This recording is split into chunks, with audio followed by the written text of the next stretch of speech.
টেকনাফে দেখা দিয়েছে হামের প্রকোপ, সঙ্গে বাড়ছে ডেঙ্গু আক্রান্তের সংখ্যা। রোগীর চাপ বাড়ায় সেবা দিতে হিমশিম খাচ্ছেন চিকিৎসকরাও। এই বিষয়ে বিস্তারিত জানাতে টেকনাফ স্বাস্থ্য কমপ্লেক্স থেকে যুক্ত হচ্ছেন সহকর্মী শহীদুল্লাহ।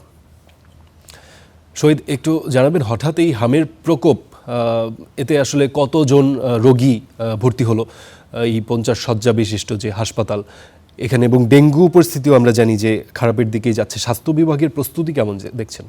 দিন গত কিছুদিন ধরে টেকনাফে হাম এবং ডেঙ্গু রোগে আক্রান্ত হচ্ছে অনেক শিশু। সেই সাথে টেকনাফের অনেক বাসিন্দা টেকনাফ উপজেলা স্বাস্থ্য কমপ্লেক্সে ভর্তি হয়েছেন। আমরা গতকালকে থেকে যে লক্ষ্য করেছি, গতকালকে টেকনাফ হাসপাতালে এসে দেখেছি যে টেকনাফে অনেক রোগী হাম উপসর্গ নিয়ে ভর্তি হয়েছেন।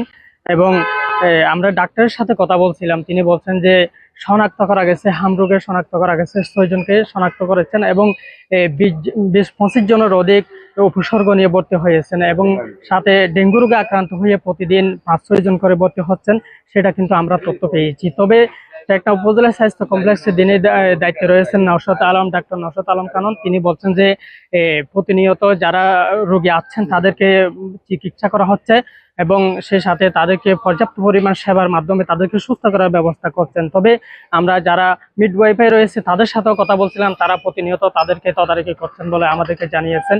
তবে আমরা যারা অসুস্থ রোগীর স্বজনরা আসছিলেন তাদের সাথে কথা বলছিলাম, তারা বলছেন যে সঠিকভাবে তারা পর্যাপ্ত পরিমাণ সেবা পাচ্ছেন না, যার কারণে তারা সঠিকভাবে সুস্থ হয়ে ফিরতে পারছেন না। তবে তারা বলছেন যে অনেকে 7 দিন, 5 দিন, 2 দিন এভাবে তারা ভর্তি রয়েছেন। ডাক্তারের পরামর্শ প্রায় 14 দিন যাবত তারা ভর্তি হলে তাহলে তারা সুস্থ হবেন বলে তারা মনে করছেন। তবে আমরা স্বজনরা দাবি করছেন যে সঠিকভাবে তারা ঔষধ এবং সেবা পেলে তারা দ্রুত সুস্থ হতে পারবেন বলে তারা মনে করেছেন। তবে টেকনাফে উপসর্গ এবং ডেঙ্গু আক্রান্ত হয়ে অনেক জায়গায় আক্রান্ত হচ্ছে। আমরা উপজেলা প্রশাসনের সাথে কথা বলছিলাম, তারা বলছেন যে বৃষ্টির কারণে, জলবদ্ধতা হওয়ার কারণে অনেকে ডেঙ্গু রোগে আক্রান্ত হচ্ছে।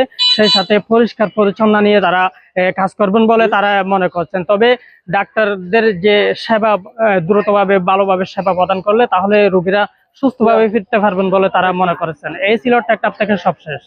জি শহীদ, ধন্যবাদ।